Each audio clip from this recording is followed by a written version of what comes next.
O áudio que vocês vão ouvir agora é parte do podcast Xadrez Herbal.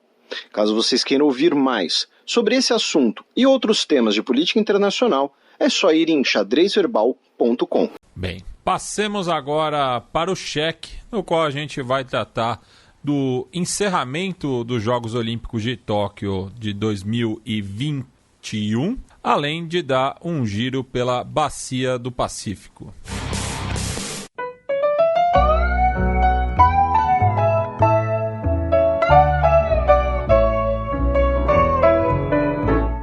Cheque. Castillo donde estaba cuando caíste en desgracia, el que siempre acompañaba tus momentos de viudez. Bem, Felipe, e na madrugada de sábado para domingo passados tivemos, o encerramento dos Jogos Olímpicos de Tóquio. Pois é, meu caro Matias? Infelizmente, estamos aí com síndrome de abstinência. Eu sempre fui notívago, já falei isso aqui algumas vezes. A Olimpíada em Tóquio, nesse sentido, foi muito boa para mim. Só que eu assisti tantos Jogos Olímpicos que eu dei a volta. E agora eu tô acordando cedo. Eu também. Porque... Pois é. Até a gente tava em off, eu falei, puta, que saudade de ver um arco e flecha agora, sexta-feira à noite. Enfim... Mas quando Los Angeles que é o ideal, viu, Felipe? Porque as provas vão ser de meio-dia às 3 da manhã. É o meu fuso. Eu descobri que meu fuso é da costa oeste dos Estados Unidos. Não, eu prefiro... Eu gosto desse horário do Pacífico Oriental. Mas é que a gente vai, fazer o que a gente fez no programa passado, fazer o que a gente fez na Olimpíada, nos Jogos Olímpicos passados, que é repassar um pouco aqui os principais eventos com conexão com a política internacional e também alguns destaques, algumas curiosidades aí que podem ser interessantes para os nossos ouvintes, para puxar assunto, porque não puderam acompanhar, porque tinham que trabalhar, tinham que, enfim, não podia ficar acordado de madrugada assistindo. Então, vamos passar aqui por essas questões e talvez a principal questão política aí dessa segunda semana de Jogos Olímpicos, e que quando aconteceu, um monte de gente marcou a gente no Twitter, compartilhou inclusive nossos trabalhos, foi da atleta de Belarus, a Kristina Tismanuskaya. Ela é velocista, compete nos 100 metros, 200 metros, também na equipe de Belarus de revezamento, 100 metros livres e 200 metros livres no caso. Antes que alguém perguntou, por que 100 metros livres, ou rasos? É porque não tem obstáculo. Porque tem a prova de 110 metros com barreiras e de 400 com barreiras, além dos 3.000 com obstáculos. Isso. E você muito sabiamente diferenciou de com barreiras com obstáculos. Eu estava tratando como se fosse a mesma coisa, mas porque eu sou burro. E, enfim, a senhorita Kristina, aqui ela tem 24 anos de idade, estava lá em Tóquio, nas Olimpíadas, vamos aí correr e tal. E o que aconteceu? Ela fez um vídeo no Instagram criticando o Comitê Olímpico de Belarus, dizendo que colocaram ela numa prova de revezamento de 4x400, uma prova que ela disse que nunca competiu, uma prova que ela não tinha sequer não sei se a palavra seria voluntariado, mas se oferecido para fazer parte da equipe, enfim. Colocaram ela nessa prova que ela nunca disputou, que ela não tinha interesse em disputar, porque... Que, inclusive, é outra preparação, a diferença das provas é justamente isso, geralmente quem se especializa nos 100 e nos 200 não corre 400 e 800. Porque são explosões diferentes, explosão muscular diferente, enfim. Não é só sair correndo, como alguém pode pensar. Né? O Comitê Olímpico de Belarus fez isso porque uma atleta de Belarus, ela foi desqualificada por conta do antidoping. Então ela tinha que ser substituída na equipe e botaram a Cristina sem consultá-la. Ela fez esse vídeo no Instagram criticando o Comitê Olímpico de Belarus. No que ela fez esse vídeo, no dia seguinte, os integrantes do Comitê Olímpico, da delegação de Belarus, simplesmente pegaram ela, botaram ela numa van e levaram ela para o aeroporto. Estavam levando ela para o aeroporto.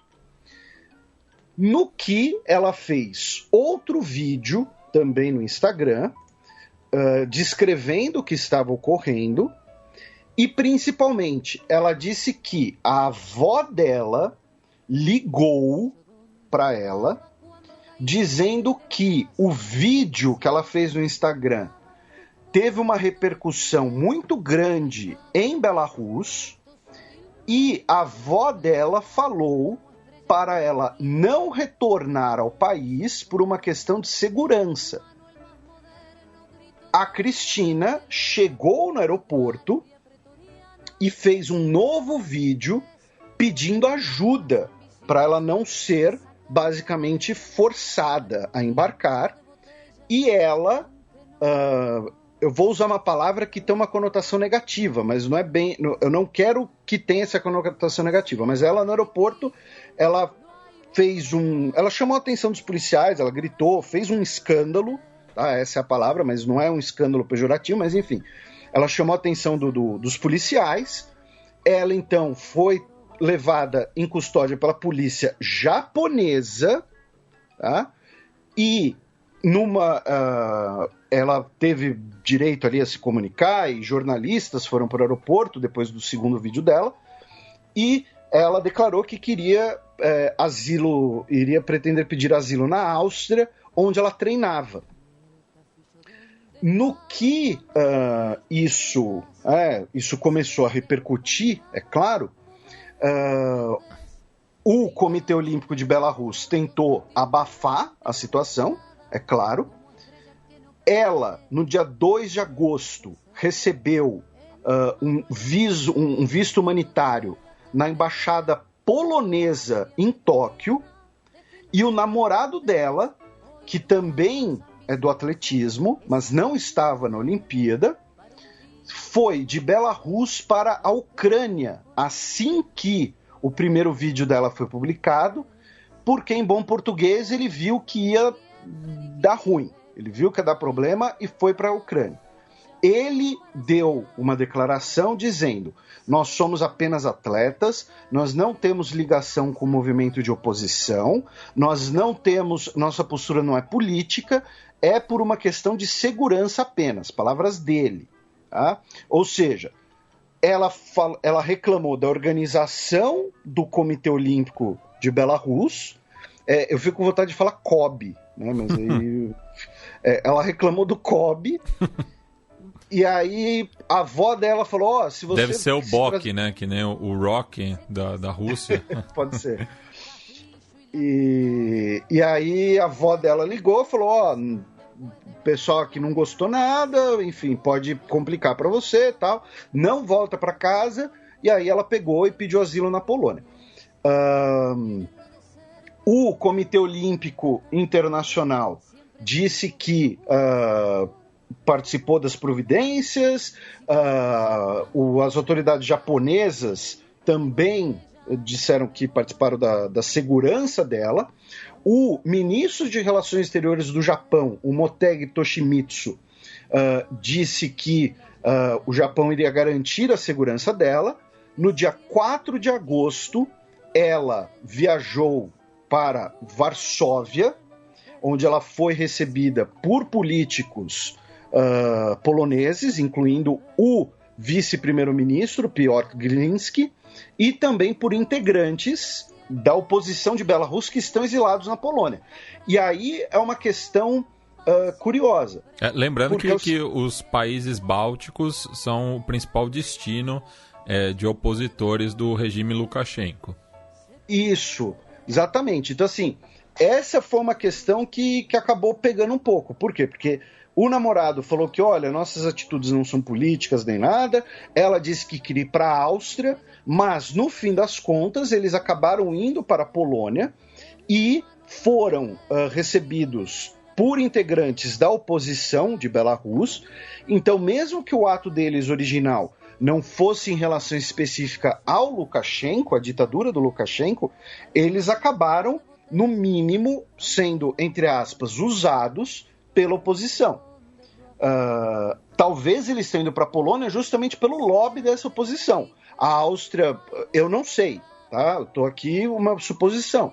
Né? A Áustria virou e falou assim, olha, se a gente der o visto aí, pode ser complicado. Então, às vezes, nem solicitaram e os poloneses tomaram a dianteira e falaram, não, a gente já tem um monte de gente da oposição de Belarus na Polônia, vamos receber ela também.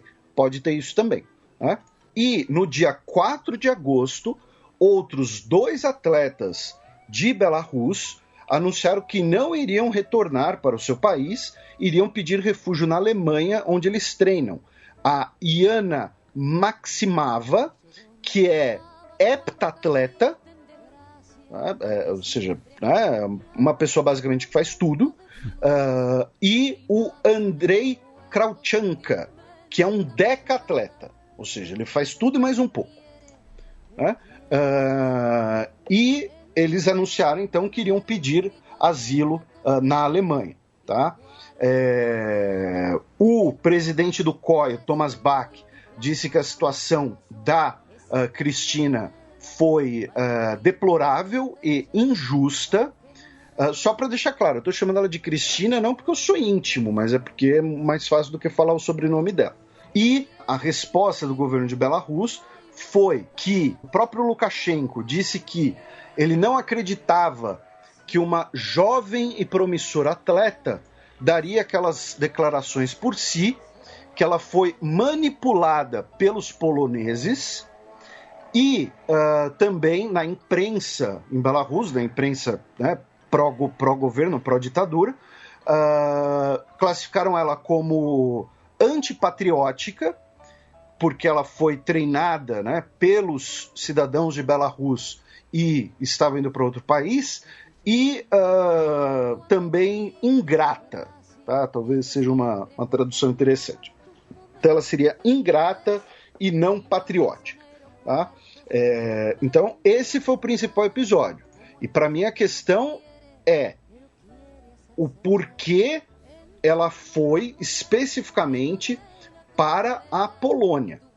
Né? Se foi porque foi o lugar que ofereceu e ela não tinha alternativa, se foi porque a oposição a convenceu realmente, se foi porque ela quis fazer um ato político, o namorado negou, mas enfim, o namorado é outra pessoa, ele não pode falar por ela especificamente, às vezes ele também falou só para disfarçar a questão de segurança dele também. Então, para mim o mais interessante é porque ela foi especificamente para a Polônia, tá? Não o fato dela ter feito vídeo criticando a organização, e aí os caras queriam levar ela, estavam levando ela para o aeroporto, e ela viu o que estava acontecendo, ela estava praticamente sendo raptada, e deu um jeito de se salvar, por assim dizer. Tá? Então, o mais interessante para mim é porque ela foi para a Polônia, e isso que talvez a gente né, pudessem aí dar uma aprofundada, ter uns insights. Né? Outra manifestação política, né, outra questão política que nós tivemos nos Jogos Olímpicos foi a atleta dos Estados Unidos, a Raven Saunders, que é a arremessadora de disco e a arremessadora do peso, não é do martelo, é o peso, é a bolotinha. Tá? No martelo é o que tem a corrente junta. Ela foi medalha de prata no arremesso de peso e, ao subir no pódio, ela fez um X com os braços. Né? Ela cruzou os braços acima da cabeça. Numa entrevista à NBC, ela disse que o gesto representava a intersecção onde todas as pessoas oprimidas se encontram. Ela que é uma atleta negra, tá? E uma atleta LGBT, ela arremessou o peso a 19,79 metros. Quem ficou em primeiro foi a atleta da China, a Gong Liao, e ela disse que ela gostaria de ser, né, no caso a Raymond Saunders, ela gostaria de ser um modelo para meninas, para crianças negras, que elas podem ser o que quiserem, que podem ter a carreira que quiserem, e que os atletas precisam ter mais liberdade, né, para poderem se expressar, para poderem participar, né, da sociedade em que eles vivem. O Comitê Olímpico disse que iria investigar o episódio, porém, como ela fez o gesto depois de receber a medalha, disseram que tecnicamente ela não infringiu aquela proibição do COI de gestos políticos na hora da premiação. Então, investigariam, entre aspas, o incidente, mas, obviamente, não fizeram nada, até porque também não teriam moral para fazer isso, em bom português. Né? Ela também falou de questões de saúde mental. Ela disse que ela teve pensamentos suicidas depois dos Jogos do Rio, em 2016, e que, através da terapia e da meditação, ela conseguiu se encontrar e se concentrar e dedicar-se à sua carreira. Quando ela menciona, né, os Jogos do Rio, eu não sei se foi, por exemplo, por ter sentido que não teve um bom desempenho, já que ela ficou em quinto, né? Então, talvez, né, o desempenho tenha feito ela se sentir decepcionada, enfim, e por isso ela teve esse episódio de depressão, de autoexigência, autocobrança. Então ela também falou sobre isso nas entrevistas. E não é um gesto político, a gente já vai falar de outra questão política, mas esse pódio também teve outra, nesse caso, uma questão bem bizarra, que a atleta chinesa que ficou em primeiro, a Gong Liao, ela foi bombardeada com uma série de perguntas imbecis, na melhor das palavras, na coletiva pós a Olimpíada. Ela tem 32 anos, ela ganhou ouro em Tóquio, prata em Londres 2012 e bronze em Pequim 2008. E ela também ganhou 2 vezes medalha de ouro nos mundiais de atletismo. Tá? Então estamos falando de uma pessoa de bastante sucesso na sua modalidade atlética. E as perguntas foram, por exemplo, se ela tinha o sonho de ser mãe, mas para ser mãe, se ela não deveria ser mais feminina, porque ela é uma mulher muito viril, e se ela achava que a aparência dela agradaria homens. No caso, quem começou isso foi uma repórter, tá? Uma mulher da Televisão Central da China, a CCTV, tá? Então, enfim, aí ela foi bombardeada com essas perguntas imbecis e que geraram também muito ultraje em relação... Porque assim, a pessoa ganhou uma medalha de ouro olímpica, velho. Dane-se o que você acha. Pois é. Tipo... Respeito. Não, sabe? Enfim... eu não teria o braço dela, né? Uma mulher poderia... não teria o braço dela porque eu quero ser mais feminina. Tá bom.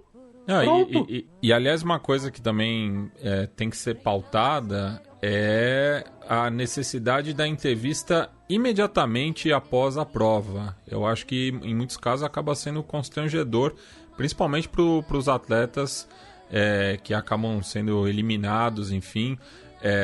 Eu acho que, claro, os repórteres estão ali fazendo o trabalho, mas tem que ser uma coisa mais bem pensada nesse sentido, porque a pessoa está com a adrenalina 1000, tá tendo que lidar com diversos sentimentos, principalmente de frustração.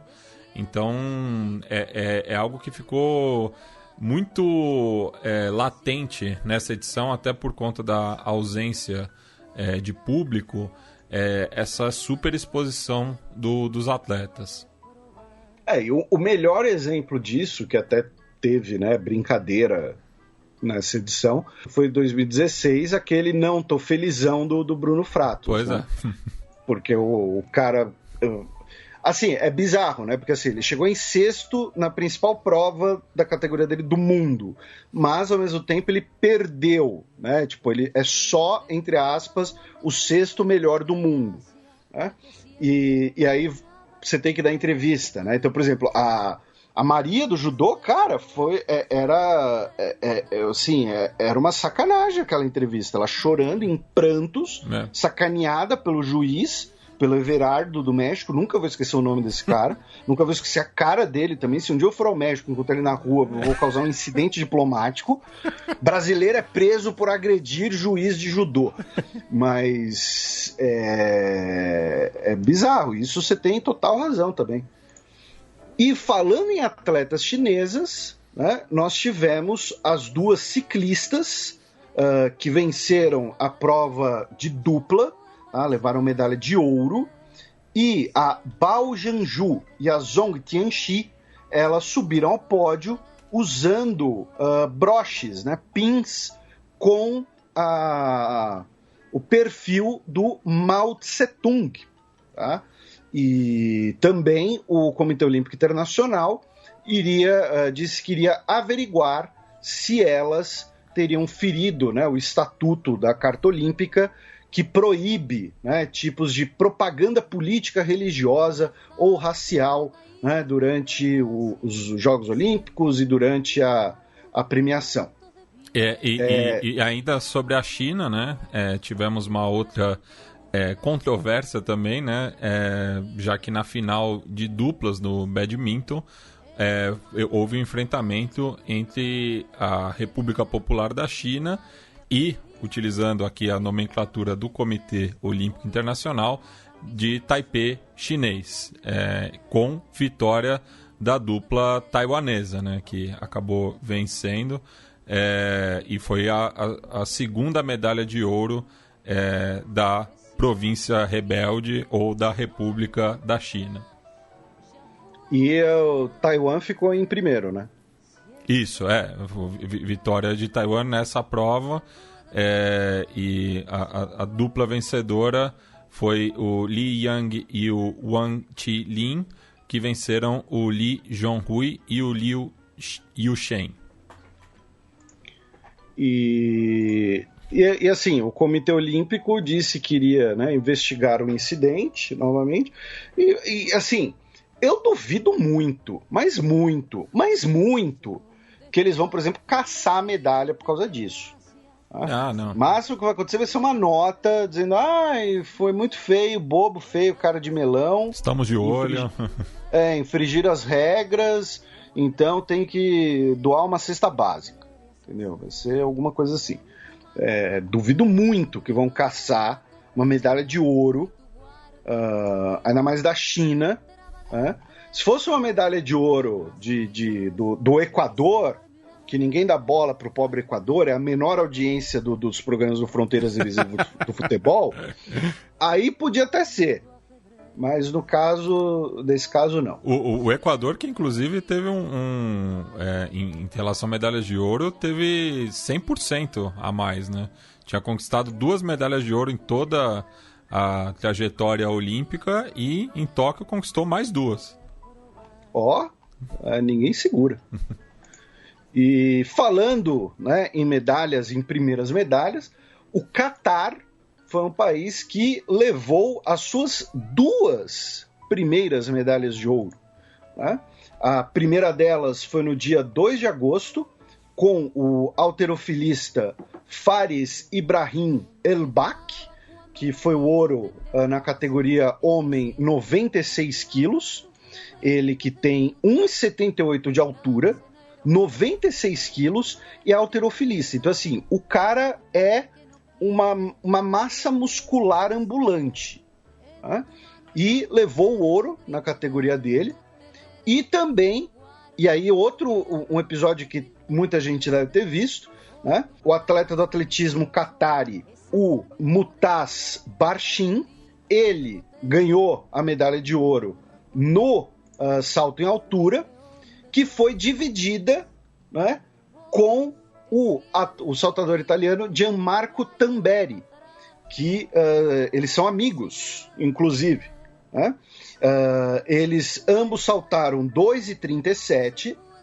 Né? Mano, o cara pula uma parede de 2,37 m. E aí o sarrafo subiu para 2,39 m e os dois fracassaram.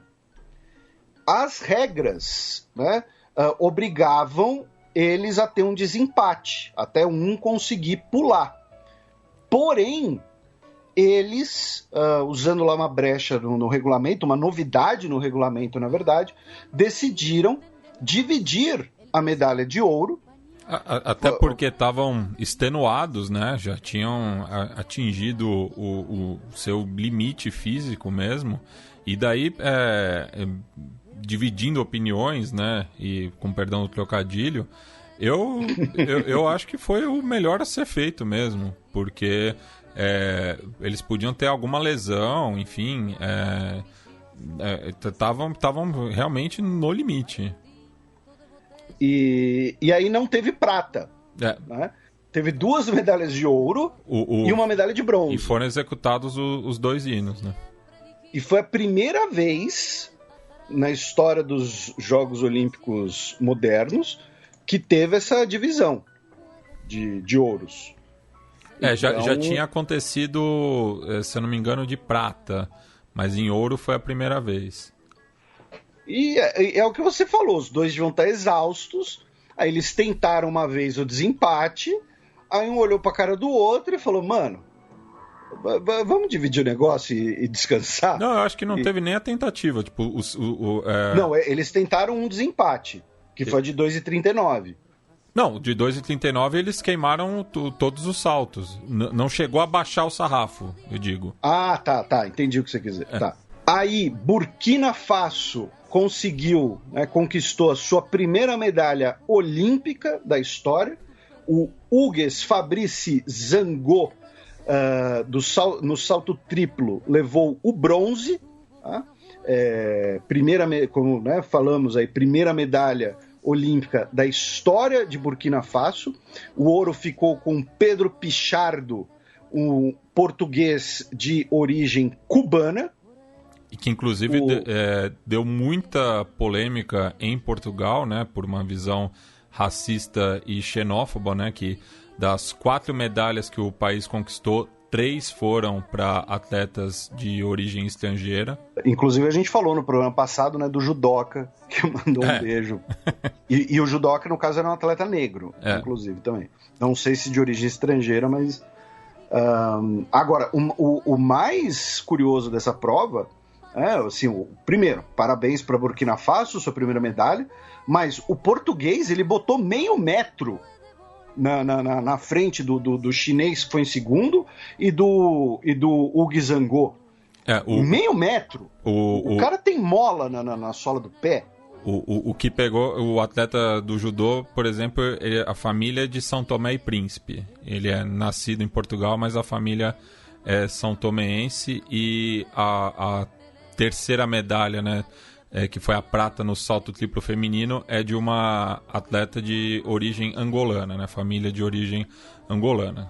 Claro, e daí os movimentos nacionalistas, chauvinistas caíram matando, né? Inclusive até viralizou um tweet de uma luso polonesa e o pessoal ironizava, assim, né? Tipo, ela falando, né, que a identidade portuguesa, os caras falam, olha teu sobrenome, né? Então... tivemos mais 2 modalidades que estrearam nos Jogos. Uma delas foi o Karatê, né?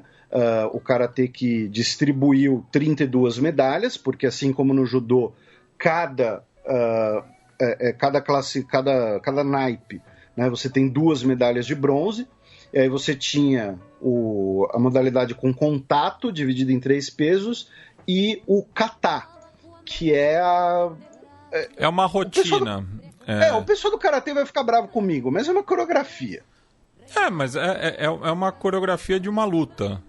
Porque você faz movimentos simulando uma luta, e daí tem vários níveis, né? Inclusive, um dos medalhistas de ouro foi o Kyuna Ryu, que foi o primeiro campeão olímpico de origem okinawana.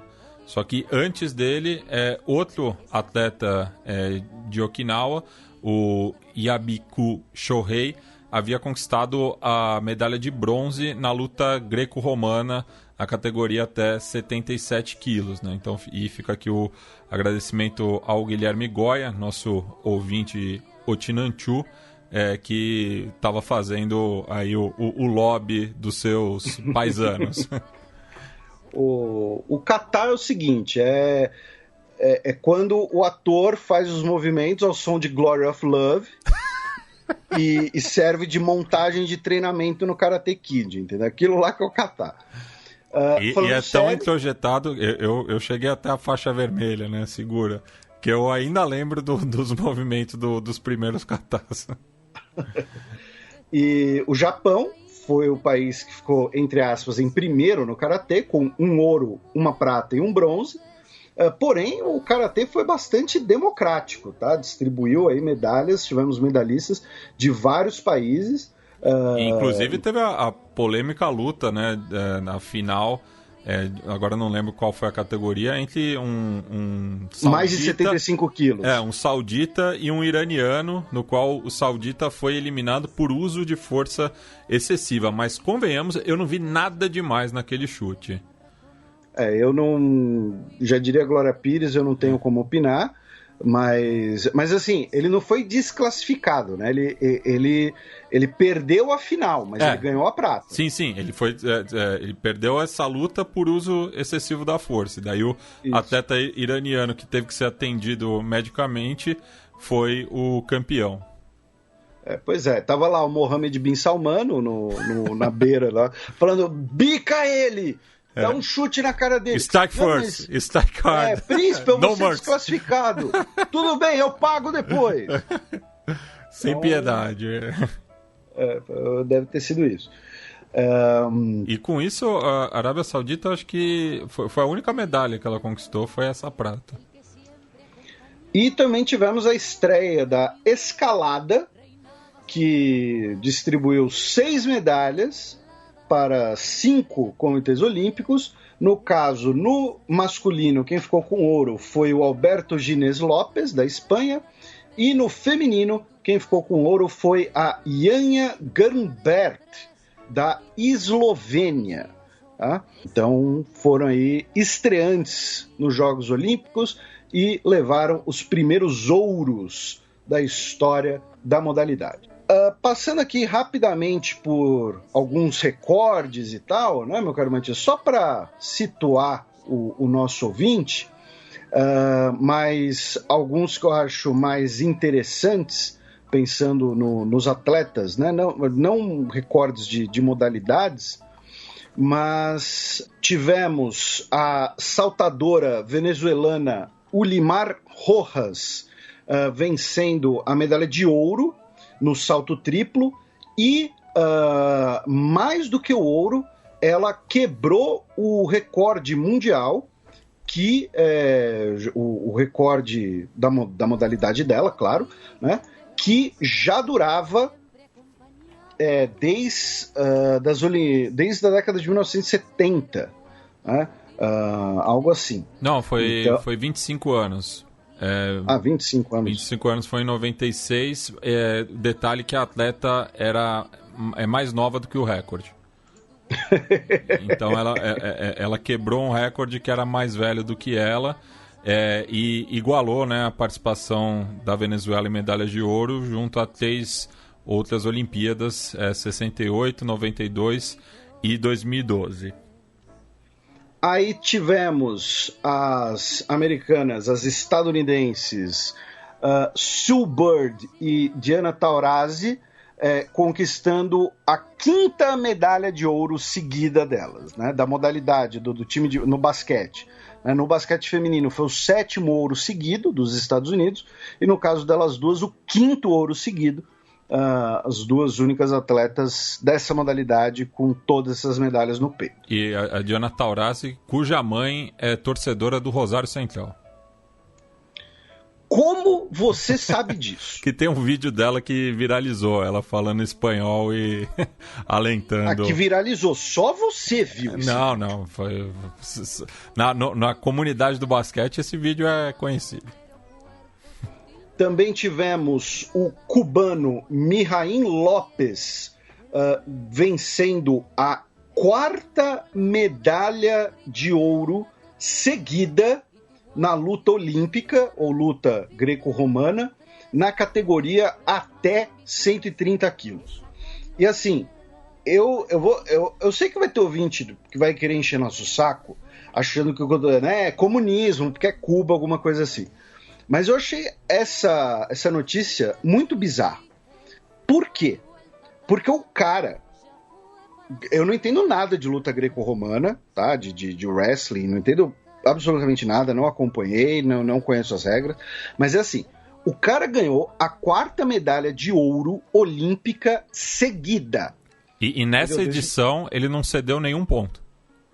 O cara tem 38 anos de idade e desde 2008 em Pequim que não tem alguém que ganhe uma Olimpíada que não seja ele. E eu não vi essa notícia em praticamente lugar nenhum.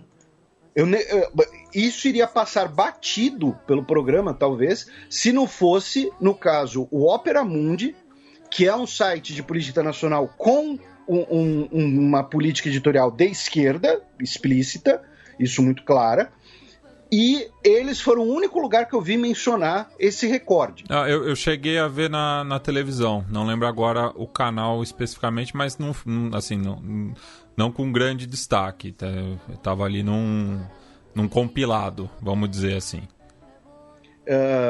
Ele disse que é um triunfo para Cuba e é graças à Revolução e a Fidel que estamos aqui hoje. Mas assim, novamente, por exemplo, no judô, que aí eu já acompanho um pouco mais, o recorde é de 3 ouros seguidos. O Tedi podia ter passado, né? Mas não...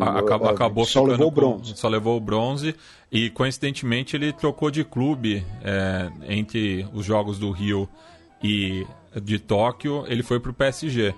Então fica aí o recado pro Messi. Essa foi cruel. Então tá aí o maior campeão da luta olímpica, 4 ouros seguidos. E na luta olímpica também o destaque pro Zan Beleniuk, da Ucrânia.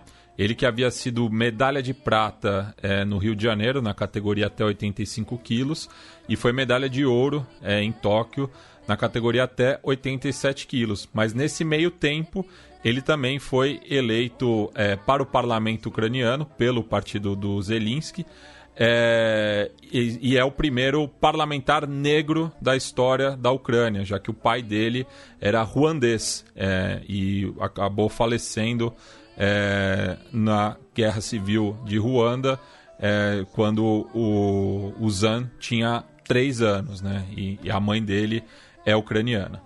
E na natação, a australiana Emma McKeon tornou-se a mulher a ganhar mais medalhas olímpicas em uma mesma edição, em uma única edição dos Jogos, ao levar para casa 4 ouros e 3 bronzes. Outra recordista foi a Kate Ledecky, que tornou-se, ela dos Estados Unidos, ela agora tornou-se a mulher com mais medalhas olímpicas na carreira. Ela que já tinha vencido medalhas em 2012 e em 2016, agora também fez a rapa e entrou aí para o recorde. A corredora Elaine Thompson-Herah tornou-se a única mulher, a primeira mulher talvez, né, a vencer, a ser bicampeã dos 100 e dos 200 metros rasos. Então, ela ganhou ouro nos 100 e nos 200 metros no Rio 2016 e ganhou ouro nas duas provas em 2020. Ela também fez parte da equipe jamaicana que levou o ouro no revezamento 4x100, que em 2016 foram prata. Então, faltou pouquinho ali para ela fazer uma marrapa. A atleta Allyson Felix tornou-se a primeira atleta a conquistar 4 medalhas de ouro no atletismo seguidas, tá? Nos 4 por 400 metros, 2020, 2016, 2012 e 2008. Aí tem o que para mim foi uma das coisas mais absurdas dessa Olimpíada, que foi a atleta de origem etíope, neerlandesa, a Sifan Hassan, que assim, ela levou o ouro nos 10 mil metros, nos 5 mil metros e o bronze nos 1.500. Então, só nas Olimpíadas ela correu mais do que eu corri na vida. E o mais marcante, que imagino aí que muita gente deve ter visto, foi que ela caiu na semifinal, levantou e ganhou a bateria. Ainda não era a final, foi na modalidade que ela foi bronze, entre aspas, só bronze, porém ela caiu e ganhou a bateria. Tipo, ela tirou a diferença, assim, na força sei lá, da indignação de ter caído, não sei. Aqui, mas... ela acaba caindo por conta de outra competidora que tinha caído na frente. E ela se levanta e tem uma recuperação, porque foi na última volta também. Ela conseguiu se recuperar na última volta ainda. Enfim. Pois é. Surpreendente. E assim, rolou muita babaquice também sobre o caso dela, né? Porque tava falando que os países envolvidos aí ficam naturalizando gente pra ganhar medalha. Gente, ela chegou nos Países Baixos com 15 anos na condição de refugiada. Enfim, e no debate interno neerlandês, muita gente talvez não quisesse que ela ocupasse a posição que ela está. Então ela tem que vencer o preconceito dentro e fora do país. E só para contextualizar, ela é da região de Orômia, né, que a gente citou na coluna aberta, por exemplo. E ela também tem que vencer as pessoas trupicando na frente dela.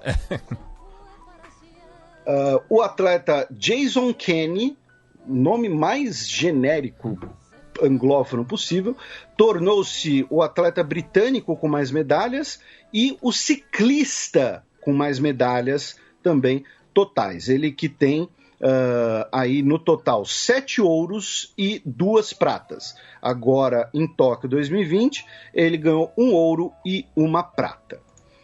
A atleta jamaicana Shelly Ann Fraser-Pryce, de 34 anos de idade, ela tornou-se a primeira mulher a medalhar 4 vezes seguidas nos 100 metros rasos. Tá? Ela foi ouro em Pequim, ouro em Londres, bronze no Rio de Janeiro e agora foi prata. Ela também levou para casa o ouro no revezamento 4x100 da Jamaica. A nadadora de nado sincronizado Svetlana Romashina, da Rússia, tornou-se a maior medalhista da modalidade da história olímpica, com 7 ouros. Né? Basicamente, ela ganhou tudo de 2012 para cá, em equipe e em dupla, mais o ouro em equipe em 2008. Tá? Então, e ela anunciou a aposentadoria, né? Porque assim, depois de ganhar 7 ouros olímpicos, não sobrou muita coisa para ela ganhar. Agora, vamos para outras, né, situações interessantes, curiosas e tal, começando pela, assim, eu não quero dizer tadinha, porque ela ganhou uma medalha de ouro, né, mas a pobre atleta japonesa Miu Goto, ela é do softball, que é o beisebol feminino, né? Ou misto. Talvez seja, ou misto. Ela tem 20 anos, de idade, compete pela sua universidade e ela foi recebida pelo prefeito, né, de Nagoya, cidade natal dela. E o prefeito resolveu, né, todo brincalhão, repetir aquela foto que os atletas fazem, mas os atletas porque ganharam a medalha, né, de morder a medalha de ouro. Nossa. Até aí, né, tudo bem. Até aí vai lá. Só que primeiro, teve a discussão, né, sobre Covid. O cara babou na medalha da moça. Tirou a máscara e enfim. E mordeu. E segundo, isso que é o pior, meu caro Matias, ele conseguiu deixar marca de dente na medalha. Porque assim, ele não deu uma mordidinha pra tirar a foto, ele mordeu a medalha. Ele deixou marca de dente. E aí o Comitê Olímpico Japonês disse que já vai providenciar uma medalha nova e tudo mais e tal. Essa medalha aqui, eu não sei se vai ficar para a senhorita Milgoto, mas guarda com carinho, porque daqui a uns 40 anos vai valer uma nota. Medalha de ouro do Japão mordida pelo prefeito de Nagoya. É um item único. Tá? O cara conseguiu deixar marca de dente, velho. Na ginástica, tivemos a Oksana Chusovitina, que anunciou sua aposentadoria. Ela que foi medalha de ouro nas Olimpíadas de 92. Vocês ouviram certo. Competindo pela Comunidade dos Estados Independentes. Isso. Ela anunciou sua aposentadoria e, além de anunciar a sua aposentadoria, ela é uma atleta que, em mundiais, defendeu 4 países diferentes e que nas Olimpíadas representou 3 bandeiras diferentes. Porque ela competia pela União Soviética até 91, tá? Ela competiu pela União Soviética. Aí, em 92, pelo time da Comunidade dos Estados Independentes, que era basicamente a União Soviética menos os países bálticos. Aí, de 93 a 2006, o Uzbequistão, que é a República Soviética natal dela. Isso. Aí, entre 2006 e 2012, ela competiu pela Alemanha, que era o país onde ela treinava, tá? Porque ela foi acompanhar o tratamento do filho, alguma coisa assim. E, inclusive, ela foi medalha de prata em Pequim, pela Alemanha. E, de 2012 até 2020, ela voltou a competir pelo Uzbequistão. Então, assim, a pessoa é uma história esportiva dos últimos 30 anos ambulante. Né? Isso porque ela tem 46 anos. Pois é, na ginástica. Na ginástica que geralmente a aposentadoria das atletas é muito precoce. E, assim, eu olho e já fico com dor. Então tá aí uma salva de palmas para Oksana Chusovitina, que disputou Olimpíadas representando 3 países diferentes. E assim, por pouquinho ela não teria, né, tido uma Olimpíada ali pela União Soviética, mas então tá aí. O grupo, a equipe de nado sincronizado da Grécia teve que se retirar da competição devido a coronavírus, porque todas as atletas foram diagnosticadas com Covid-19. E aqui, Felipe, eu acho que, de novo, um momento raro, outro elogio público ao Comitê Olímpico Brasileiro, já que o time Brasil não teve nenhum caso positivo. Os protocolos parece que funcionaram. Pois é, então tá aí, você elogiando o COB. Isso não vai se tornar regra, espero, aqui no programa. Não, eu gostaria que se tornasse a regra. Mas enfim, a gente... Mas não vai. Aí um caso muito curioso, meu caro Matias, né? Você que é um grande entusiasta do badminton, nós tivemos a dupla feminina da Indonésia, a Gracia Poli e a Priyani Rahayu.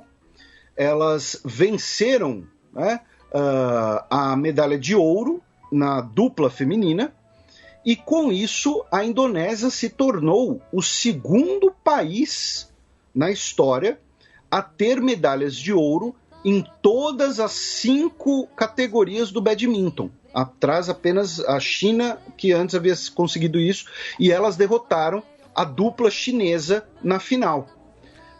Porque são individual masculino e feminino, duplas masculina e feminina e duplas mistas. São as 5 provas.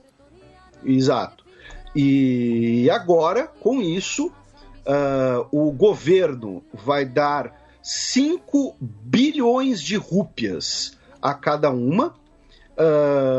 Empresários, um dono de uma concessionária já garantiu um carrão para elas.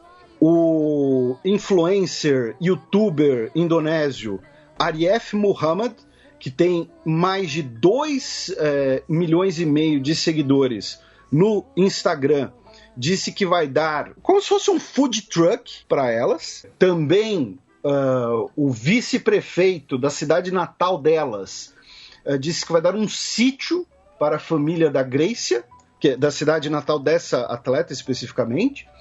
Então, assim, elas vão aí ganhar um monte de coisa. Uma empresa de turismo disse que já quer contratá-las e para elas serem garotas propaganda e tal. Então, para você, ouvinte brasileiro, né, que acha que o badminton, né, não importa muito, é tipo peteca e tal, tem até o vídeo do Porta dos Fundos tirando saco de badminton, mas badminton, especialmente ali no Sudeste Asiático, é um fenômeno gigantesco. E a Poli, que também acabou se tornando a atleta mais velha a conquistar uma medalha de ouro pelo badminton, né? Ela que estava prestes a completar 34 anos, mas no dia da final ela estava com 33 anos e 356 dias. E cabe lembrar, né, que a Indonésia, assim como a Índia, vive esse paradoxo, né, de serem países com populações muito grandes, mas que não têm um desempenho satisfatório nos Jogos Olímpicos, né? Essa foi apenas a 8ª medalha indonésia na história. Eles que jogam como nação independente desde 1952, além de 14 medalhas de prata e 15 bronzes. E dessas 8 medalhas de ouro, 5 são no badminton, pelo menos 5. Né? Então, é o esporte nacional.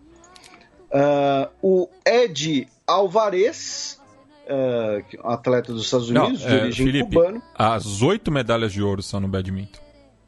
Olha só. Então, posso que ter uma mesa redonda na Indonésia discutindo o problema da Indonésia ser um país monoesportivo, que deveria variar, que nem tem aqui no Brasil. Porque realmente as outras medalhas foram no halterofilismo e no arco e flecha.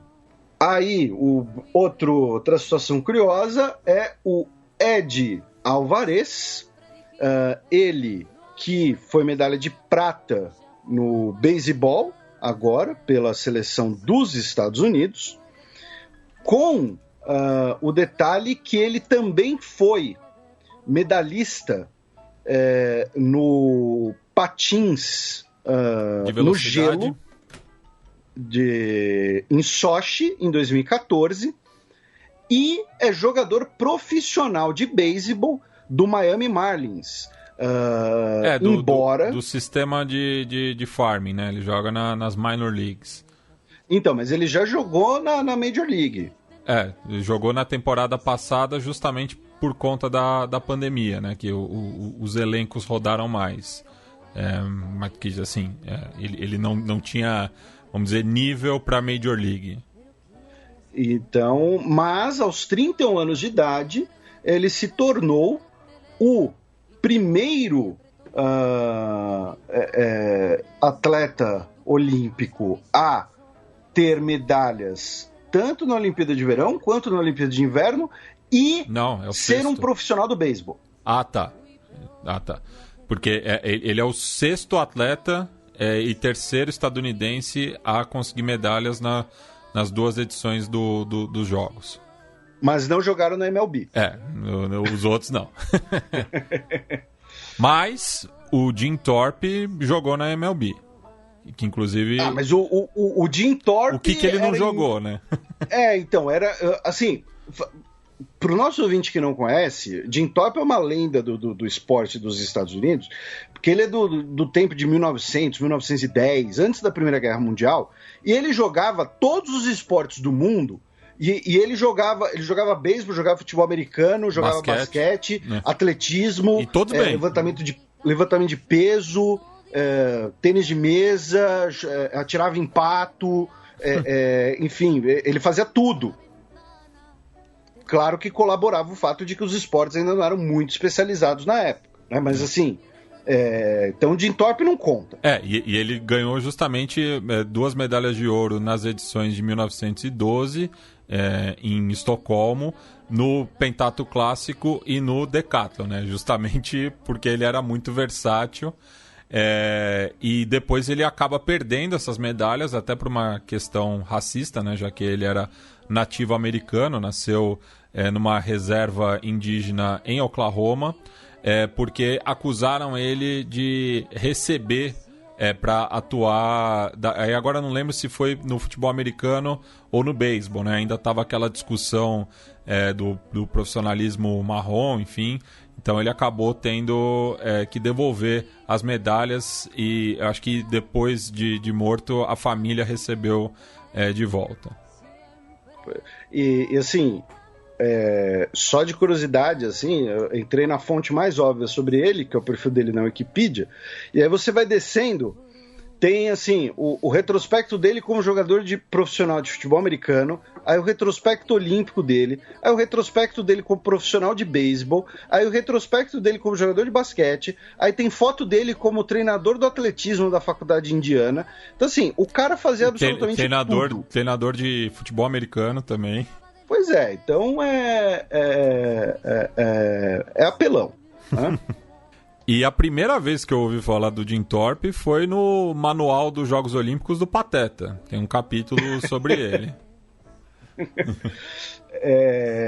E pra gente fechar aqui essa parte dos atletas das Olimpíadas de Verão 2020, eu queria mandar a senhora Kim Reisner, a treinadora alemã do pentatlo moderno, para lugares que eu não posso falar no programa, já que nós somos um programa family friendly, porque ela socou um cavalo, né? O pobre do Saint Boy, porque a amazona alemã, a Annika Schlöll, competindo no pentatlo, o cavalo não estava obedecendo os comandos, porque o cavalo é um ser diferente, ele é um ser próprio, né? E a senhora Kim Reisner, ela foi expulsa das Olimpíadas por dar um soco num cavalo. Então, assim, cara, aí todo mundo ficou comovido porque a amazona alemã tava chorando, que o cavalo não tava obedecendo e blá, blá, blá. Porra, se eu levo um soco, eu também não vou obedecer, irmão. Então, e vou repetir uma coisa que eu já falei, acho que lá em 2016. Querem ter esportes equestres nas Olimpíadas? Pode ter, mas dá a medalha pro cavalo.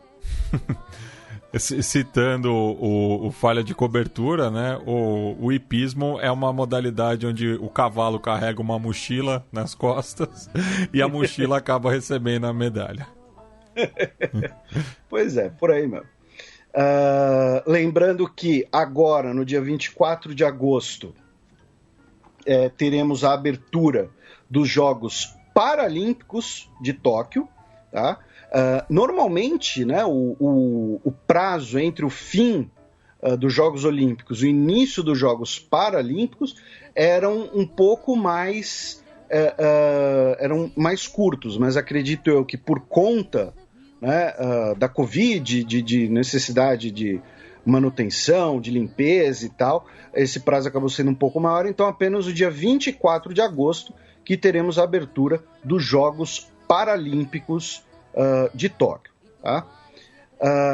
Tivemos a cerimônia, né, de encerramento com... Agora virou modinha. Né? um cara de Samoa se besuntou.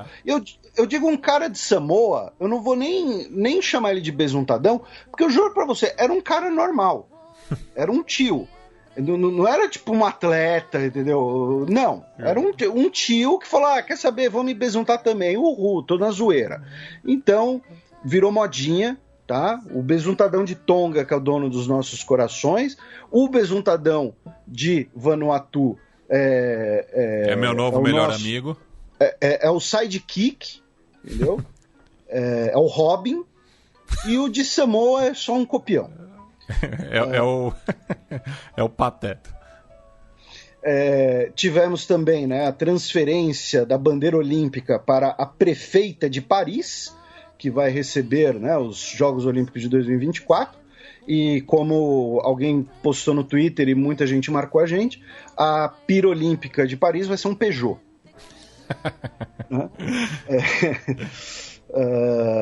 Então, né, estaremos aí de olho. E interessante sobre a prefeita de Paris, a Anne Hidalgo, que ela é nascida na Espanha, e o avô dela foi um refugiado da Guerra Civil Espanhola na França, né? A ligação dela com a França vem da sua família paterna. Então ela cresceu ali na região de Cádiz, na Andaluzia, e depois, assim como a família dela, passou a morar na França também. É o fascismo influenciando os rumos da vida das pessoas. Pois é, tal qual Eric Cantona. E aí, né, pra gente encerrar a nossa cobertura dos Jogos Olímpicos de 2020, tivemos, né, o retorno da discussão sobre quem venceu, né, as Olimpíadas, quem venceu o placar geral. Lembrando que o placar geral é uma invenção, tá? É uma invenção, digo, tipo, de marketing, de imprensa, para ajudar a vender os jogos. E é reforçado no período da Guerra Fria, justamente. Isso. Porque, assim, cada competição ela tem um começo, meio e fim. O Comitê Olímpico Internacional, o comitê organizador dos Jogos Olímpicos, quem for, não tem um placar oficial, né, de tantos ouros, tantas medalhas, tal. Não. Não dá um troféu pro país com mais medalhas. Não tem isso. Não é bife, não é interuspe, entendeu? Que tem o campeonato geral. Então, mas como o Matias já lembrou, né, isso foi muito incentivado na Guerra Fria, e agora, com, né, a briga entre Estados Unidos e China, vai voltar a ser incentivado. E o pessoal do New York Times passou óleo de peroba na cara e fingiram que nunca fizeram aquele placar de medalhas totais e voltaram, né, no último dia, literalmente, a fazer o placar com as medalhas de ouro como critério, já que os Estados Unidos terminou a Olimpíada no último dia com 39 ouros e a China com 38. E os Estados Unidos com 113 medalhas totais, a China com 88. Aí o que aconteceu? O pessoal do Weibo, né, a rede social chinesa, começou a fazer um placar em que a China estava na frente. Por quê? Porque somaram as medalhas de Hong Kong e de Taiwan. Dizendo, não, assim, os chineses conquistaram mais medalhas. Aí um italiano, na zoeira, fez um placar como se fosse União Europeia. E a União Europeia, obviamente, ficou em primeiro disparado. E ele fez tipo de zoeira, de brincadeira. Eu também fiz uns posts assim no Twitter. Eu fiz no Twitter quantas medalhas teria o Império Austro-Húngaro, por exemplo. Mas assim, eu só pegava e somava. Tipo, nem teria... Não ia ficar verificando se o primeiro era austríaco, o segundo era húngaro. Porque aí, então, eles não poderiam competir juntos. Enfim. O cara fez de zoeira. E aí, um eurodeputado polonês compartilhou, dizendo, esse é o futuro da Europa, né? O futuro da Europa é ser... né, o potência olímpica e tal. E aí todo mundo começou a compartilhar, então virou essa briga, né, de quem venceu as Olimpíadas, né, de acordo com o critério, né, que cada um lhe apetecer. Né? E, inclusive eu recuperei no meu Twitter um artigo de opinião no New York Times em 2008, criticando justamente esse expediente daí da imprensa estadunidense como um todo, né? Porque isso foi muito acentuado nos Jogos Olímpicos de Pequim, porque desde Atlanta em 1996 que os Estados Unidos não tinha essa suposta liderança ameaçada. E para mim, assim, olhar a tabela de medalhas e tal é legal para ver, por exemplo, coisas como o Cazaquistão, que o Cazaquistão é o país que mais ganhou medalhas sem nenhum ouro. O Cazaquistão ganhou 8 medalhas de bronze. Não, e o Kosovo é um caso interessantíssimo, porque se você juntar a participação dos kosovares nos Jogos do Rio e de Tóquio, são 3 medalhas de ouro para 19 atletas. É um aproveitamento sem igual.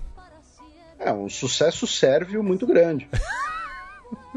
Se você quiser entender essa piada, ouça o repertório com Dejan Petkovic. Será que a Sérvia conta as medalhas do Kosovo? Certeza que algum nacionalista contou. Ou então algum albanês, até porque a Albânia não ganhou nenhuma. A Albânia não levou nenhuma. Né? Então, assim, San Marino. Detalhe, a gente falou que San Marino levou a primeira medalha de sua história. San Marino fechou as Olimpíadas com a mesma quantidade de medalha que a Argentina. 1 prata e 2 bronzes. Pois é. E San Marino é uma população de 18 pessoas. Então tá aí encerrados, né, os Jogos Olímpicos. E claro, a gente também vai falar dos Jogos Paralímpicos quando eles começarem. E também questões de política internacional envolvidas, né, como é que vai ser aí toda a questão. E, Felipe, eu até fui conferir, né, depois que você fez a provocação da Albânia, porque ambas judocas, né, que ganharam a medalha de ouro, né, a Distria Krasnik e a Nora Gjakova, das categorias até 48 quilos e até 57 quilos, respectivamente, assim que elas voltaram para os Balcãs, elas foram condecoradas com a medalha de honra da nação albanesa. Pois é. Então, fica no ar aí. Agora a gente vai aproveitar aqui, meu caro Matias, e vamos fazer aquele nosso giro pelo Pacífico. Vamos tentar manter aqui uma objetividade, passando aqui mais por questões factuais, começando pelo próprio Japão, já que o apoio ao primeiro-ministro Suga Yoshihide caiu para menos de 30%. Então, assim, a Olimpíada foi legal para a gente que ficou daqui assistindo, mas para a aprovação dele, aparentemente, não foi muito boa, né? Embora mais da metade da população, segundo, né, o jornal Asahi Shimbun, tenha concordado com a decisão de sediar os Jogos, dizendo que não tinha como cancelar. Mas a aprovação do governo está na casa dos 28%, até porque os casos de Covid têm subido bastante por lá. E falando em casos de Covid, devido ao distanciamento, né, questões de faixas etárias de risco, casais japoneses que tiveram filhos nesse período pandêmico, nós temos uma nova moda no Japão, que é você encomendar pacotes de arroz personalizados com a foto do seu bebê, o nome dele ali, tipo o nome da maternidade, e você manda para os seus parentes para eles embalarem, né, para eles colocarem no colo, pegarem no colo o saco de arroz com a foto do seu bebê. Parece esquisito, mas quem sou eu para julgar? Mas o melhor, e que é impossível não lembrar de você especificamente, é o trocadilho da manchete do Guardian, né? Que é Rice, Rice Baby. Né? Então pegaram o Ice Ice Baby do Vanilla Ice, colocaram um R, virou Rice de arroz, né? Arroz, arroz baby. Espirituoso. Então você manda aí um saco de arroz com personalizada, fotinha e tal, para o vovô, para a vovó, para poder embalar né, um pacotinho como se fosse um bebê. O pacote de 3,5 kg personalizado custa 3.500 ienes, o que vai dar mais ou menos 100 paus. 100 reais. Um pouquinho mais. Arroz Na caro, Rússia... O arroz tá caro, hein? Mas tem que é personalizado, tal, tem toda uma arte. Na Rússia, a gente normalmente coloca a Rússia na Europa, mas enfim, a Rússia também tem saído do Pacífico, então a gente vai roubar aqui. Na Rússia, a corte, uma corte criminal, sentenciou uma das principais aliadas do Alexei Navalny, a Lyubov Sobol, a 2 anos de condicional. Tá? Ela foi condenada como culpada a incentivar a quebra das instruções sanitárias contra a Covid. Ela foi condenada por incentivar aglomerações nas ruas e tal, porém, vão ser 2 anos de condicional. Então, o que vai acontecer? Semana que vem ela vai receber uma multa de trânsito e isso vai ser interpretado como ela quebrar a condicional, ela vai ficar 2 anos em cana. E, falando, né, em planeta e clima e tudo mais, pela primeira vez registrou-se fumaça no Polo Norte geográfico, tá? Devido a incêndios na região da Sibéria. E assim, as fotos são bizarras, porque a gente não tem uma noção muito de escala, né? Então assim, tem áreas na Sibéria que estão pegando fogo que são maiores do que, por exemplo, a Grécia, tá? Né? Porque a Rússia é um país gigante. Então, temos aí incêndios na Sibéria, devido ao clima quente, seco e tal, e pela primeira vez, fumaça detectada no Polo Norte. Da Rússia, vamos para a Península Coreana, onde a irmã do Kim Jong-un, a Kim Jo-yeon, alertou o governo da Coreia do Sul a não prosseguir com os exercícios militares em conjunto com os Estados Unidos, pois isso vai danificar ainda mais as relações entre as duas repúblicas coreanas. Lembrando que esses exercícios militares ficaram de moratória por 2 anos e agora, com o governo Joe Biden, foi anunciado que eles serão retomados. Na China, o número de mortos nas enchentes de Henan foram atualizados. São pelo menos 302 mortos, cerca de 50 pessoas ainda estão desaparecidas e os danos foram atualizados para casa de 12 bilhões de dólares. Tá? Isso é muita coisa. Bom, a gente sempre fala aqui que tem cifras que quando a gente fala do nosso bolso são enormes. Quando a gente fala de economias não são tão grandes assim. Agora, 12 bilhões de dólares causados de destruição devido às enchentes, devido às chuvas, é muita grana, sim, é muita coisa. Ainda na China, o governo anunciou que vai processar a Tencent pelo aplicativo WeChat, porque eles instalaram no aplicativo uma modalidade chamada Youth Mode, né? Modo da juventude, que é basicamente uma espécie de controle parental.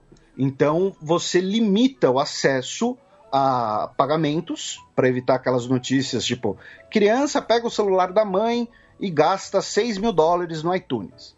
Né? E também veta conteúdo para maiores de 18 anos e tudo mais.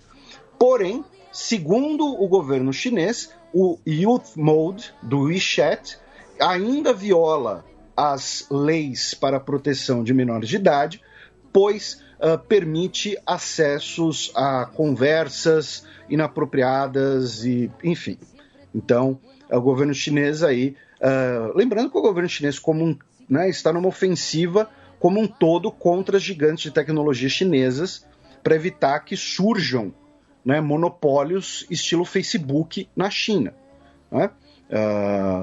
Felipe, mas o Facebook não é monopólio. Se você pensar que o Facebook é dono do Facebook, do Instagram e do WhatsApp, né?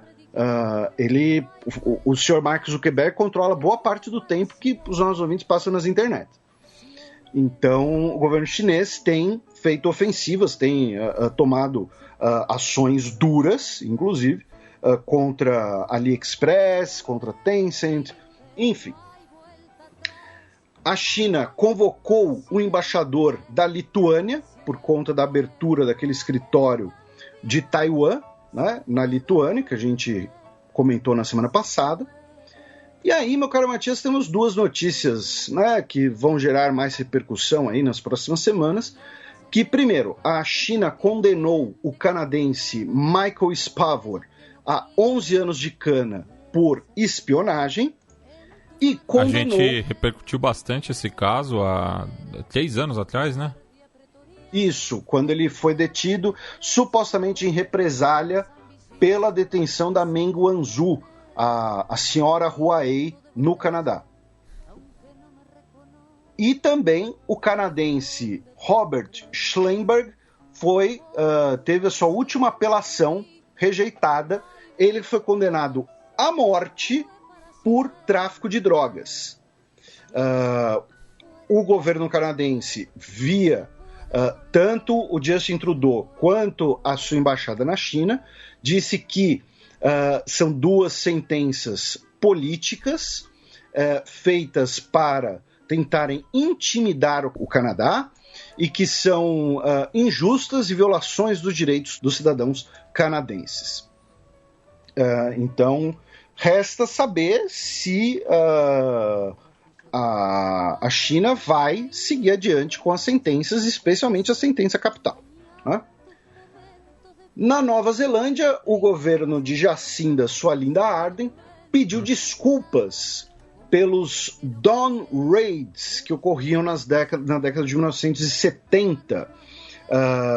Os Dawn Raids, né, batidas da alvorada, eram operações policiais, normalmente de madrugada, que buscavam pessoas de origem das ilhas do Pacífico, como Samoa, Tonga e Fiji, que estariam em situação irregular no país, e no meio da madrugada elas eram detidas e deportadas de forma sumária do país, tá? Incluindo aí batidas, por exemplo, violando domicílios e tudo mais.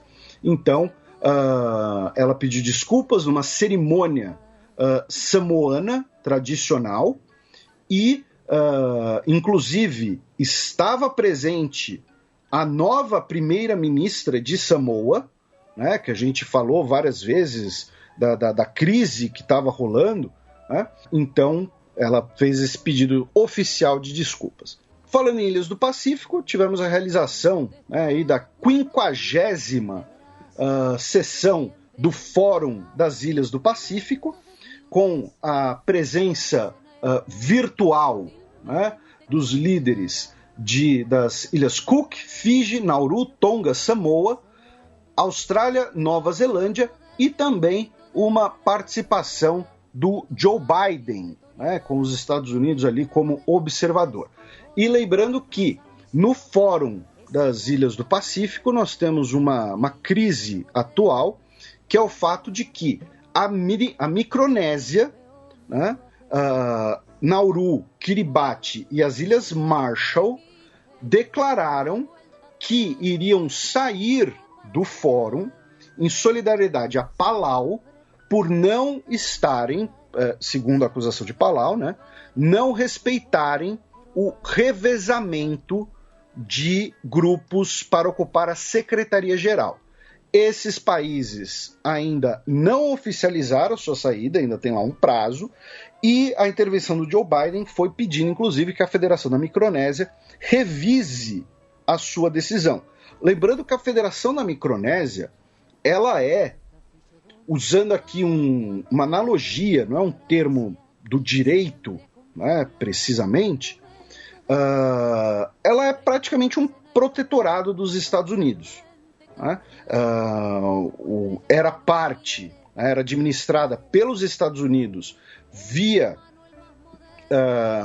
território da Liga das Nações ainda, tornou-se independente em 1979, porém tem o acordo, né, o Tratado de Livre Associação, que é basicamente uma união econômica e militar. Os Estados Unidos que são responsáveis, por exemplo, pela defesa da Federação da Micronésia. Então, se, sei lá, as Filipinas decidem invadir a Micronésia, os Estados Unidos que vai defender. Então, de certa forma, é quase um protetorado dos Estados Unidos na região. Então, é algo interessante de ficar de olho. A gente sempre fala aqui de Oceania, dos países insulares. Agora a gente cruza o Pacífico, a gente pega ali nossas canoas polinésias, passamos por Rapa Nui, vamos até o Chile, onde a Constituinte chilena, por uma proposta ali de parte da frente indígena, né, especialmente a Elsa Labranha, propôs a discussão de uma nova bandeira para o Chile. Uma nova bandeira para o Chile, eu acho relativamente improvável. O que talvez acabe acontecendo é algo que a gente viu na Austrália nas Olimpíadas, que é a eventual adoção em paralelo, extraoficial, de uma bandeira que represente os indígenas, porque a argumentação é que a bandeira do Chile é uma bandeira que tem um significado colonial, tem um significado de repressão, e que uma bandeira deveria também representar, né, as populações indígenas do Chile. Assim, né? Como a Huipala na Bolívia, por exemplo. Isso, então a existência de duas bandeiras simultâneas. A adoção de uma nova bandeira acho muito improvável. E também na semana passada, só que no Senado, foi aprovada uma reforma do Código de Águas, né? Outro resquício, né, do regime Pinochet, no qual, de acordo com essa reforma, que vai agora para a Câmara dos Deputados para a votação dos destaques, proíbe, né, que as novas concessões sejam indefinidas, como estava previsto na lei original, além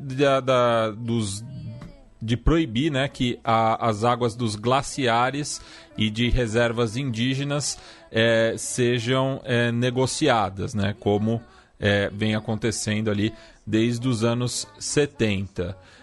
E os proprietários, né, de reservas de água serão convocados ao Congresso para revisar esses direitos, e também tem uma discussão justamente por conta da indústria do cobre, né, que se utiliza muito das águas, já que o país tem enfrentado diversas secas e é necessário, né, que as mineradoras construam plantas com dessalinização, né, de aproveitar a água do Oceano Pacífico. E em relação à nova Constituição, também existe aí a negociação para que o acesso à água seja considerado um direito humano. Lembrando que a água ela é meio que essencial, né? Enfim. Para a existência da vida. No seu caso é água em forma de Coca-Cola, mas ainda é água. Mas e obviamente, né, é o Roto falando do Malabar. Falando em medidas de questões indígenas e novas leis, vamos ao Peru, onde o Congresso aprovou na terça-feira, dia 10, a primeira nova medida do novo governo, a Lei de Cooperativas Agrárias, que pretende criar um regime fiscal específico para pequenos produtores, e o Estado vai incentivar o acesso à tecnologia, fertilizantes e sementes. Tá? Foram criados ali uma espécie de 3 níveis para essas associações, e as cooperativas deverão ter no mínimo 25 sócios. Foi criado o Conselho Nacional de Cooperativas Agrárias, para incentivar essas produções em propriedades menores, e especialmente quinoa, batata, milho e abacate. tá? Então, novamente, assim, é algo muito curioso, porque é você incentivar a produção, incentivar as pessoas a trabalharem, facilitando o acesso às ferramentas de trabalho, aos insumos de trabalho, né? Então, para quem estava esperando, sei lá, comunismo e confisco generalizado, não me parece ser o tipo de coisa. E também no Peru, ontem, né, quinta-feira, dia 12 de agosto, começou o julgamento do Kenji Fujimori, o irmão mais novo da Keiko, que também havia sido eleito para o Congresso na penúltima legislatura, justamente por conta da tentativa de compra de votos de outros congressistas para que o Pedro Pablo Kuczynski, o popular Pepeca, não fosse destituído, né? Então ele está sendo aí acusado de tráfico de influência. Do Peru, vamos para a Colômbia, com duas notícias. A primeira é que o general Mário Montoya, que era o homem forte, né, do Uribe, do governo Uribe, ele será julgado por 104 acusações de homicídio, tá? Pelos casos dos falsos positivos, né?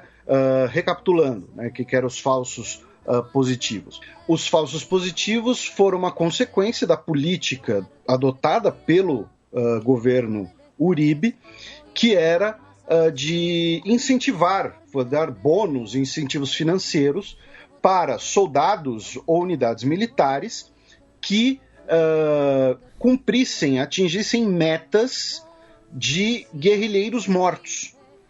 E o que aconteceu? Começaram a assassinar pessoas para dizer que eram guerrilheiros. Falaram, olha, tá aqui, ó, matei 10 guerrilheiros, dá minha grana. E eram 10 pessoas inocentes. E pelo menos 104 casos são confirmados de pessoas que foram mortas nessa política de incentivo, supostamente por serem integrantes das Farc ou do Exército de Libertação Nacional, e eram pessoas que não tinham nenhuma relação com esses grupos. Então, o general Mário Montoya vai a julgamento por conta disso.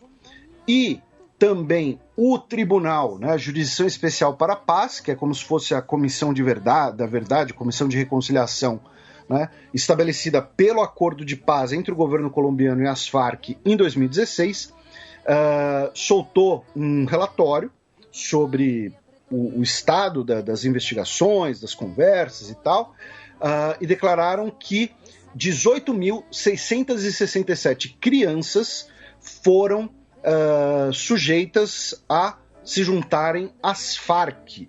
Tá? Nesse caso, o recorte temporal é do final dos anos 1980 até o Acordo de Paz em 2016. Então não é 18 mil crianças num ano, numa vez só. O recorte temporal do final dos anos 80 até a data de 2016. Essa conclusão foi chegada pela análise de bases de dados, por testemunhos, por indicações, inclusive, de restos mortais e todas essas questões. Então, né, é uma notícia bastante triste, porque a gente sempre fala, né, que soldado criança é uma coisa bem absurda. Da Colômbia, vamos para a Nicarágua. O governo dos Estados Unidos afirmou que as eleições de novembro na Nicarágua perderam toda a credibilidade devido às manobras do Daniel Ortega para afastar a oposição das eleições. A União Europeia impôs sanções a 8 integrantes do governo da Nicarágua, incluindo a primeira-dama e vice-presidente Rosário Murillo, que é esposa, né, do Daniel Ortega, além dos cargos que ela ocupa. O governo da Nicarágua, por sua vez, convocou os seus embaixadores no México, na Argentina, na Colômbia e na Costa Rica para consultas, depois que esses países emitiram notas de censura e de preocupação em relação ao processo eleitoral na Nicarágua. A gente comentou isso no programa passado, né, porque o discurso do governo nicaragüense, o discurso oficial, é de que o país está sendo alvo de uma ação imperialista, de uma intervenção dos Estados Unidos. Mas México e Argentina hoje são dois governos de esquerda e realizaram críticas ao processo, a repressão que está ocorrendo na Nicarágua, até pelo fato dessa repressão envolver também a prisão de vários integrantes históricos da Frente Sandinista. Então, Daniel Ortega ele não está... ele expulsou um agente dos Estados Unidos, ele prendeu um candidato que é financiado pela CIA. Ele também foi para cima de antigos aliados dele na Guerra Civil. Então, esse discurso oficial do governo nicaragüense meio que cai por terra, né, com esses fatos. Né? São fatos. Da Nicarágua, vamos para o México, onde o governo anunciou que vai processar as principais fabricantes de armas de fogo dos Estados Unidos pelo fato dessas armas serem usadas no México, causando danos e mortes e traumas. Segundo o ministro de Relações Exteriores, o Marcelo Ebrard, as empresas Smith & Wesson, Barrett Firearms, Colt, Glock e Ruger estão lucrando a partir dos cartéis mexicanos e da violência no México. O governo do México entrou com esse processo numa corte em Massachusetts, falando que as empresas têm que ser responsabilizadas pela sua negligência em controlar a sua distribuição dos seus produtos, dizendo que essas empresas permitem que as suas armas entrem no México sabendo que serão utilizadas pelo crime organizado. E o processo é na casa de 10 bilhões de dólares. Tá? Eu acho que não vai dar em nada, né? Mas não custa sonhar. Nos Estados Unidos, os incêndios na Califórnia continuam, com mais de 6 mil focos de incêndio, alguns já apagados, já combatidos, e pelo menos 7 pessoas feridas. Tá? Destruição de casas, enfim. E muitos deles causados por relâmpagos, que aí, por conta das temperaturas altas, fazem com que o fogo, os incêndios, se espalhem com mais facilidade. Também nos Estados Unidos, numa corte em Nova York, uma cidadã dos Estados Unidos entrou num processo contra o, entre aspas, príncipe, a gente usa entre aspas porque aqui é república, o Andrew, o terceiro filho da Elizabeth II, o Duque de York. Tá? O nome dela é Virginia Giuffre e ela disse que ela foi forçada, foi induzida por uma rede de tráfico sexual controlada pelo Jeffrey Epstein, né, que, entre aspas, se suicidou na cadeia, né, e ela foi violentada aos 16 anos de idade pelo Andrew. Né? Lembrando que o Andrew deu uma entrevista em 2019, negando tudo, porém, nós temos, inclusive, fotos, né, dos dois juntos. Ele disse que as fotos são montagens, porém, tem fotos dele com a então garota de 16 anos. Os fatos ocorreram em 2000. Tá? Também nos Estados Unidos e também em relação a acusações de violência sexual, no caso assédio sexual, o governador de Nova York, Andrew Cuomo, renunciou ao cargo. Ele pediu desculpas a quem se sentiu ofendido, né? Aquele pedido de desculpas bem cretino, bem tosco. E que na verdade não é um pedido de desculpas. Isso, põe a culpa na outra pessoa, né? Você que ficou ofendido. Né? Pelo menos 11 funcionárias e ex-funcionárias acusaram o ex-governador Andrew Cuomo de assédio sexual em comportamento inoportuno. O próprio presidente Joe Biden teria, debaixo dos panos, recomendado que ele renunciasse. E é um caso assim de declínio meteórico, porque pouco mais de um ano atrás, o Andrew Cuomo era um possível candidato presidencial pelo Partido Democrata. Estava sendo elogiado pelo combate à pandemia, pelas vacinas e tudo mais. E aí, né, vieram os escândalos de assédio sexual, vieram os episódios, né, de que o número de idosos mortos no estado de Nova York foi maquiado para disfarçar uma situação muito mais grave. E então ele foi de possível candidato presidencial a aí renunciar e possivelmente ainda deve sofrer processos, né, pelas funcionárias e ex-funcionários. Politicamente acabou. Assim, não sei exatamente quais são as acusações, mas regra número 1, gente: nude só quando solicitado ou aprovado. Ninguém quer ver o seu negócio, cara. Tá? Para começo de conversa. Você não acompanha muito futebol americano, né? Mas você sabe que é o Brett Favre, não sabe? Sim. Participa de Todo Mundo Quer Ficar com o Mary. Ele teve, já mais pro final da carreira, uma jornalista pediu uma entrevista para ele e tal, e o cara respondeu com uma foto do órgão sexual dele, né? Sim. O que a pessoa tem na cabeça? Enfim, indo para Washington, o governo dos Estados Unidos conseguiu aprovar no Congresso o plano Build Back Better, né? Ou seja, reconstrua melhor. O programa totaliza $1,2 trilhão, vocês ouviram direito, especialmente para projetos de infraestrutura e geração de postos de trabalho. Foi aprovado por 69 votos a favor e 30 votos contra, ou seja, teve não apenas apoio dos democratas, mas também de parte dos republicanos, tá? Então, só em estradas e pontes e renovação de ônibus escolares vão ser $310 bilhões. Nesse caso, renovação de ônibus escolares para adoção de ônibus elétricos, tá? Inclusive tem lá um projeto de busão escolar movido a energia solar. Ele parece... Como é que é o nome daquele globo que tem, tipo, em discoteca dos anos 70? Estrobo?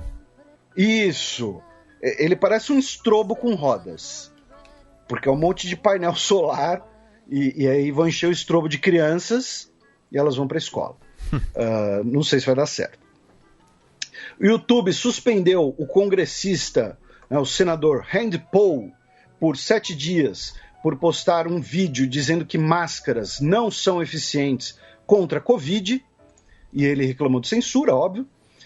O governo Biden, via o seu secretário de Estado, Antony Blinken, afirmou que deseja realizar a Cúpula da Democracia, que vai ser realizada no final do ano, que teria o propósito de ser um evento tanto anti-China, quanto também tirar, né, eventuais ainda más impressões do governo Donald Trump, né? Então seria apenas governos que respeitam e valorizam os direitos humanos e tudo mais, né? Não sei exatamente quem que eles estão pensando em convidar, mas o principal é falar, a China é boba, feia e cara de melão, né?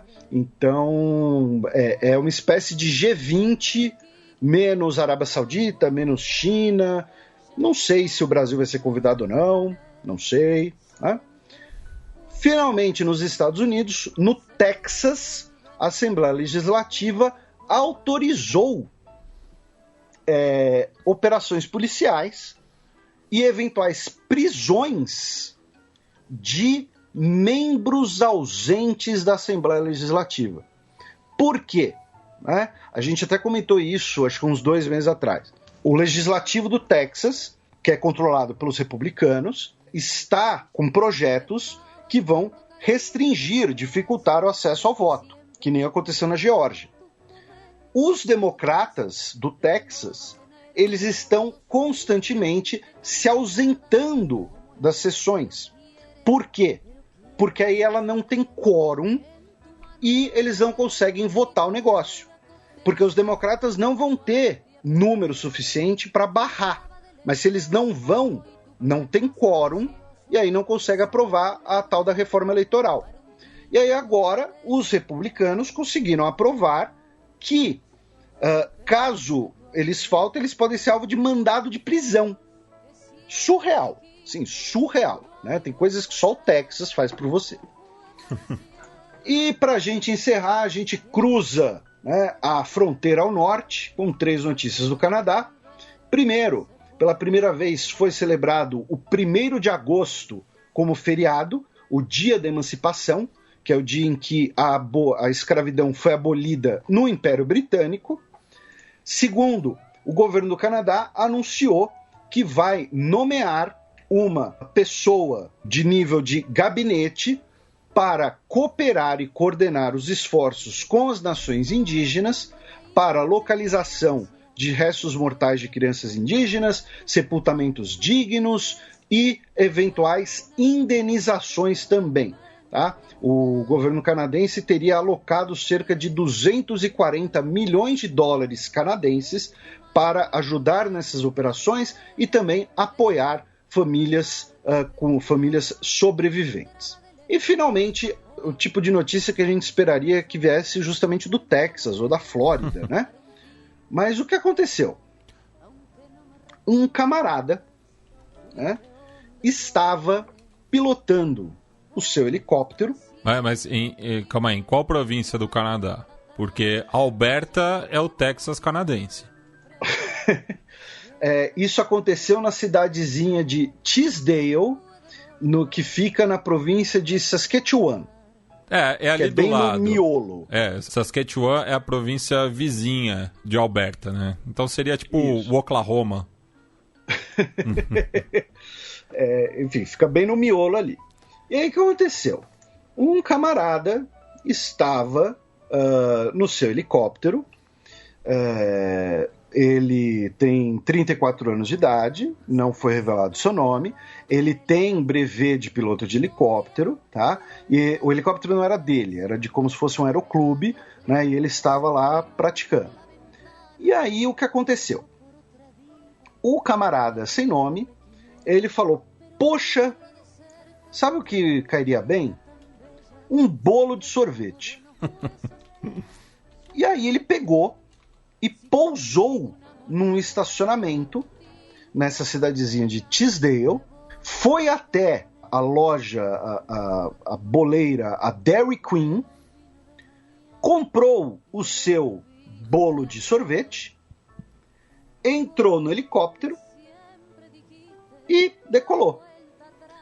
E claro, quando você tem um helicóptero, né, e detalhe, o helicóptero era vermelho, que é a mesma cor das ambulâncias aéreas. E aí todo mundo ficou achando que era uma emergência médica, alguma coisa assim. E levantou poeira e tal. Então assim, o cara pousou o helicóptero assim do nada. Putz, queria um bolo de sorvete. Então pousou, comprou seu bolo, decolou e tal. E ele será investigado e processado por realizar um pouso desnecessário, fora de situação de emergência, e também um pouso perturbando áreas residenciais. Então, não tem o nome do cara, mas assim, eu agora, os nossos ouvintes que moram no Canadá podem dizer, a gente tem vários ouvintes no Canadá, se essa Dairy Queen é boa mesmo, porque assim, aparentemente é um baita de um bolo de sorvete. E Dairy Queen é a rainha dos laticínios, né? Exatamente. Mas assim, eu joguei aqui no Google, parece um fast food qualquer. Com todo respeito. Né? Mas assim, parece tipo, sabe, tem uns milkshake que parece do Burger King e tal. Tem hambúrguer no lugar, inclusive, né? Um hambúrguer de laticínios, mas enfim. Então, assim, quero saber qual é desse bolo de sorvete que fez o maluco pousar ali. Ou então ele tava chapado, tava de larica, né? Tava sofrendo da larica e falou, putz, vou pousar e pegar o bolo de sorvete, mano. Não tô aguentando não, mano. E essa rede, ela é originária de Illinois, né? Que é quase ali na fronteira com o Canadá. Pois é.